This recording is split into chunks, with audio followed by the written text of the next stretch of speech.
Senhor esteja convosco. Ele está no meio de nós. Proclamação do Evangelho de Jesus Cristo, segundo Lucas. Glória a vós, Senhor. Naquele tempo, os fariseus e os mestres da lei disseram a Jesus: os discípulos de João e também os discípulos dos fariseus jejuam com frequência e fazem orações. Mas os teus discípulos comem e bebem. Jesus, porém, lhes disse: os convidados de um casamento podem fazer jejum enquanto o noivo está com eles, mas dias virão em que o noivo será tirado do meio deles. Então, naqueles dias, eles jejuarão. Jesus contou-lhes ainda uma parábola. Ninguém tira retalho de roupa nova para fazer remendo em roupa velha, senão vai rasgar a roupa nova, e o retalho novo não combinará mais com a roupa velha. Ninguém coloca vinho novo em odres velhos, porque senão o vinho novo arrebenta os odres velhos e se derrama, e os odres se perdem. Vinho novo deve ser colocado em odres novos, e ninguém, depois de beber vinho velho, deseja vinho novo, porque diz: o velho é melhor. Palavra da salvação. Glória a vós, Senhor.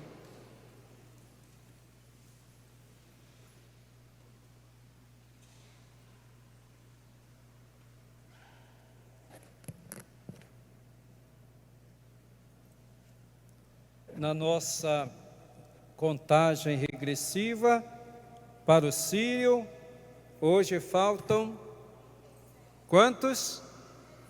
37 dias para o Sírio de Nossa Senhora de Nazaré. Não sei se já começaram a chegar as pessoas vindo do nosso interior ou de outros estados para participar do Sírio de Nossa Senhora de Nazaré. Aqui na Basílica está presente alguém que já veio de outros lugares para passar o Sírio? Alguém já está presente, já veio para passar o Sírio. Sejam bem-vindos. Então estamos nos preparando. O melhor modo de nos prepararmos para este grande evento de fé deve ser na escuta da palavra de Deus e na oração. Por isso que existem as chamadas peregrinações que antecedem o Sírio de Nossa Senhora de Nazaré, os encontros nas paróquias, nas comunidades, nas periferias, nos edifícios, este momento em que, em torno da palavra de Deus e olhando a figura da Virgem Maria, nós procuramos aprofundar o nosso conhecimento da pessoa de Jesus Cristo e crescermos na nossa fé e no nosso amor à Virgem Maria.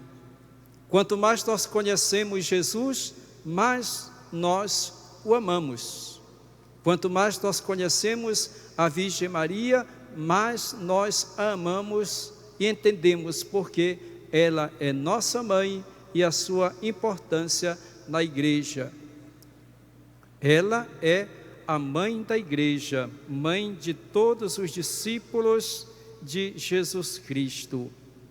Estamos no mês da Bíblia, mês de setembro, e somos convidados a aprofundar o nosso conhecimento da palavra, para que essa palavra nos inspire e essa palavra nos revele cada vez mais a pessoa de Jesus. Nós ouvimos hoje, na primeira leitura, uma catequese que faz o apóstolo Paulo aos cristãos de Colossos. Ele começa dizendo que Jesus é a imagem do Deus invisível. é o primogênito de toda a criação. Ouvindo esse trecho da carta de São Paulo, nos lembra o prólogo do Evangelho de São João, que diz: no princípio era o Verbo estava junto de Deus, tudo foi criado por Ele, por meio dEle, e assim por diante. E o apóstolo Paulo também, aqui na carta aos Colossenses, fala de Jesus Cristo como a imagem do Deus invisível, aquele que existe antes de todas as coisas, que o Pai colocou tudo nas suas mãos. Todas as coisas foram criadas por causa dele, por meio dele, e ele existe antes de todas as coisas, e tudo nele tem a sua consistência. Portanto, tudo que existe, tudo foi criado, foi pelo Pai, por meio de Jesus Cristo e para Jesus Cristo, o seu Filho primogênito, seu Filho amado. E Deus se revela a nós, justamente na pessoa de Jesus Cristo. Quem é Deus? Deus é aquele que Jesus Cristo revelou para nós. Não precisamos buscar nas filosofias, não precisamos buscar revelações misteriosas a respeito de Deus, porque Deus se deu a conhecer a nós no seu Filho Jesus. Portanto, Jesus é a imagem de Deus. E através de Jesus nós sabemos que Deus é Pai, que Deus nos ama, que Deus nos chama à santidade, que Deus nos fez para fazermos parte do seu reino. E que nós somos chamados a viver com Deus, que nós somos chamados a sermos filhos de Deus. E esse Jesus que nos revela quem é Deus, veio até nós e nos reconciliou com Deus e fez de todos nós irmãos através do seu sangue derramado na cruz. Por ele, o Pai quis reconciliar consigo todos os seres, os que estão na terra, no céu, realizando a paz pelo sangue da sua cruz.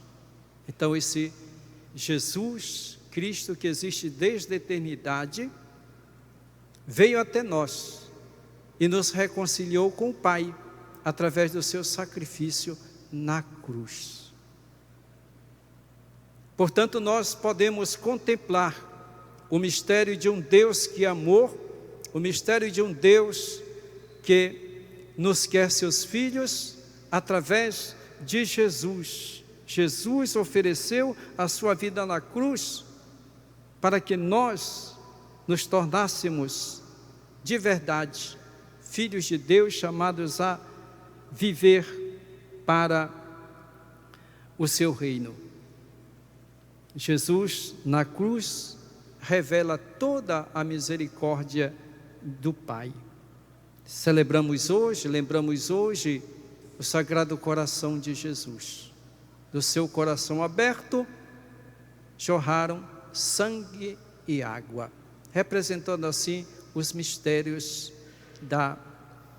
os sacramentos da igreja, que são graças que Deus nos concede, ou meios que Deus nos concede para que nós tenhamos a salvação e a vida. Aproximemo-nos, portanto, de Jesus com confiança, porque Ele nos mostra o seu coração, um coração que nos ama de verdade. E nós somos chamados a corresponder a seu grande amor.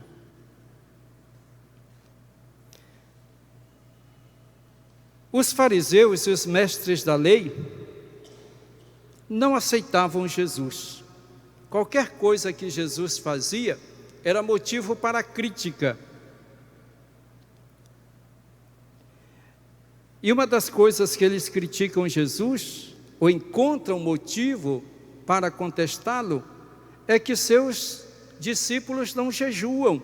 Eles dizem, os discípulos de João e também os discípulos dos fariseus jejuam com frequência e fazem orações, mas os teus discípulos comem e bebem. Os discípulos de João jejuavam, preparando-se para a vinda do Messias. Esse era o significado do jejum. João apontou para os seus discípulos, para o povo, Jesus como o Cordeiro de Deus, como aquele que veio para salvar a todos, o Cordeiro de Deus que tira o pecado do mundo. No entanto, não foi suficiente para que as pessoas acreditassem em Jesus e se tornassem seus discípulos. Alguns discípulos de João continuaram jejuando à espera do Messias. Ora, os mestres da lei e os fariseus e também estes discípulos de João se achavam os verdadeiros praticantes da lei. Portanto, eles eram a medida para os outros. E achavam que os outros deveriam praticar a fé do modo como eles praticavam. Quem não fazia como eles, não estava seguindo a verdadeira fé, não estavam sendo fiéis. Portanto, eles se achavam o modelo de todos. Por isso, eles não aceitam que os discípulos de Jesus não jejuem como eles jejuam. Continuem fazendo uma vida normal, como todas as pessoas que comem, que bebem, que vivem o cotidiano, sem exageros. É muito importante que nós, na nossa prática religiosa, não queiramos exigir dos outros aquilo que nós fazemos. Cada um de nós é chamado a seguir Jesus Cristo, é chamado a ser santo, mas cada um tem a sua maneira, cada um tem o seu modo de responder a Deus. Nós não podemos querer impor aos outros a nossa concepção ou modo de vivermos a nossa fé. Temos que respeitar os outros. Não achar que nós somos santos e os outros não são porque não estão fazendo como nós fazemos. Ou que o meu movimento, o meu grupo é melhor, é mais santo, porque faz essas práticas e os outros não fazem. Se nós agimos assim, nós estamos fazendo como os fariseus. Então nós não podemos julgar a fé ou a prática dos outros. O importante é que cada um de nós responda a Deus, porque cada um de nós tem o seu modo de responder a Deus. Um pode fazer sacrifícios, pode fazer renúncias, que nós não sabemos. Outro pode fazer o jejum, outro pode praticar a caridade, outro pode se empenhar em algum serviço dentro da igreja.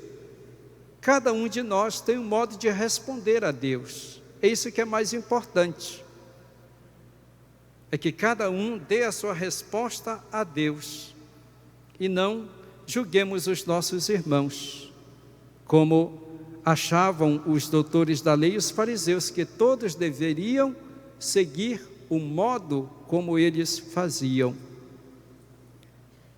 E Jesus responde para essas pessoas, dizendo: os convidados de um casamento podem fazer jejum enquanto o noivo está com eles? Dias virão em que o noivo será tirado do meio deles, então naqueles dias eles jejuarão. O Messias já está no meio do povo. Ora, se o jejum era uma preparação para a vinda do Messias, o jejum naquele momento não tem sentido. Portanto, os discípulos de Jesus que estão com ele devem naquele momento fazer festa, estarem felizes, porque finalmente o Messias esperado, aquele que Deus enviou, está com eles. É motivo de alegria, é motivo de festa. Vai chegar o momento em que o noivo será tirado, vai chegar o momento do luto, porque Jesus vai ser crucificado, vai ser morto. Esse é o momento do luto. Portanto, cada coisa a seu tempo. Nós devemos viver a nossa vida cristã de maneira serena, procurando viver os bons momentos que Deus nos proporciona na nossa família, no convívio com os irmãos. E existem momentos também de luto, de dor, de sofrimento. O importante é que nós vivamos todos esses momentos na presença de Deus, agradecendo a Deus pelas coisas boas que nós recebemos e suplicando, pedindo quando nós necessitamos, nos momentos difíceis. O importante é que nós vivamos como filhos de Deus. Em tudo nós dependemos dEle e tudo devemos agradecer. No momento da alegria ou no momento de tristeza, de luto, de sofrimento. Para acolher Jesus Cristo precisa mudar de mentalidade, não continuar na prática antiga, porque continuando nesse modo de viver a fé, na exterioridade, no rigorismo, não irão conseguir colher o momento da presença do Messias, como de fato eles não vão aceitar Jesus, não vão descobrir o momento em que Deus os visita através de Jesus. Nós não podemos continuar com a nossa prática achando que essa é a única e a verdadeira. Existem pessoas que ainda têm saudade de dizer, mas como era bom quando as missas eram celebradas em latim. Acha que essas que valiam, hoje a missa não vale mais, se não é celebrada em latim. Ainda existem pessoas que pensam assim. Ou existem alguns que dizem ainda, mas como era bom quando se faziam as festas lá no interior, que tinha bebida, que se dançava. Alguns pensam que nesse tempo era que era bom, que era a verdadeira festa religiosa. E não dão esse passo adiante. Nós precisamos colher o momento em que Deus nos visita. Exige de nós essa mudança de mentalidade, esse passo adiante. Não ficamos apegados a tradições, a costumes que hoje não fazem mais sentido. Sejamos, portanto, dóceis, abertos à novidade de Deus, aquilo que a igreja, na sua sabedoria e como mãe, nos propõe. Estamos nos preparando para a celebração do Sínodo sobre a Amazônia. E quantas coisas se discute, quantas coisas se fala. A nossa atitude de cristãos deve ser aquela de oração. Oração e obediência. Porque Deus nos fala através da igreja, através do Papa, dos bispos. Nós temos que ter essa fé e nós temos que ter obediência. Vamos, portanto, rezar para o êxito desse sínodo que vai acontecer. Rezemos por todas as necessidades da igreja e por todos nós, para que em tudo se realize, se faça a vontade de Deus. Louvado seja nosso Senhor Jesus Cristo. Para sempre seja louvado.